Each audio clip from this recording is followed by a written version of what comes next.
మన గృహం ఆధారంగా పరిచర్య చేశాం కాబట్టి ఇంటికి రావాల్సిన ఆశీర్వాదాన్ని మీరు దయచేయండి. దేవా, రాత్రి సువార్త గుడి కొరకే సిద్ధపరచండి. వచ్చేవారము మరి వచ్చే నెలలో కూడా సువార్త చేయాలి, ప్రతి నెల సువార్త చేయాలి కనుక దాని కొరకు సాయం చేయమని ప్రార్థిస్తున్నాం. మమ్మల్ని ప్రతిష్ఠించి మమ్మల్ని పరిశుద్ధపరిచి యేసు రక్తంతో మమ్మల్ని కప్పండి. దేవా, ఈ విధముగా మేము చూసినప్పుడు ఇద్దరు ముగ్గురు అనుకుని బాధపడ్డాం. అయితే ఆశ్చర్యకరంగా తీసుకుని వచ్చారు వీళ్ళు. సోదరి మార్తక్క వచ్చి ప్రభావ వంట చేయడం ఎంతో సహాయపడ్డారు కనుక సోదరి మార్తమ్మ, సోదరి ఎలిజబెత్ అమ్మ, సోదరి క్రిస్కిల్లమ్మ, అలాగే సోదరి తండ్రి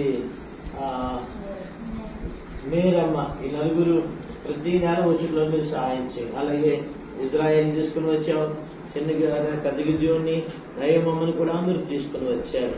వారి మానకుండా ప్రతి నెల వచ్చుట్లో సహాయం చేయండి. అలాగే శారమ్మ కూడా నేను మరి ఇల్లు కొంచెం ఆలస్యంగా వచ్చారు, మరి మీ చిత్రం అయితే వచ్చేసారి కరెక్ట్గా 8 గంటలకు వచ్చుట్లో మీరు సహాయం చేయమని ప్రార్థిస్తున్నాం. అలాగే నా తండ్రి పాలు, నా ఇద్దరు బిడ్డలు కూడా తీసుకుని వచ్చారు, నన్ను జబోరాను, మరి తండ్రి జాషువా అహరోను కూడా తీసుకుని వచ్చారు. అలాగే సిద్ధి గారు, నాగమనమ్మ, మేమందరం వెళ్ళి సువార్త చేయడంలో మాకు సహాయపడ్డారు. చేయబడిన పరిచయం దీవించి ఆశీర్వదించండి తండ్రి. మేము తక్కువ మంది కానీ ఎంతో కొన్ని గృహాలు తిరిగాం, చాలా పరిచర్య వాళ్ళకి సువార్తను అందించాం కాబట్టి సహాయం చేయమని ప్రార్థన చేస్తూ కొంతమంది వస్తామని చెప్పారంట, వాళ్ళు వచ్చినట్లుగా సహాయం చేయమని యేసుక్రీస్తు ప్రభువా ఈ పరిచయం మీ చేతులుగా అప్పచెప్తున్నాం.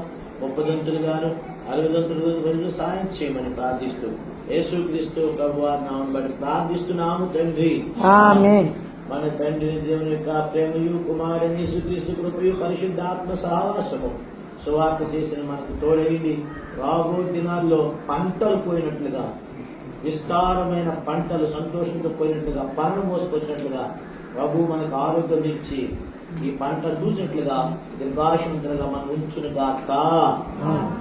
సువార్త ప్రకటింప ఇచ్చిన కృపకై, సువార్త ప్రకటింప ఇచ్చిన కృపకై నిన్ను శ్లాఘింతునేసు ప్రభువా, నిన్ను శ్లాఘింతునేసు ప్రభువా.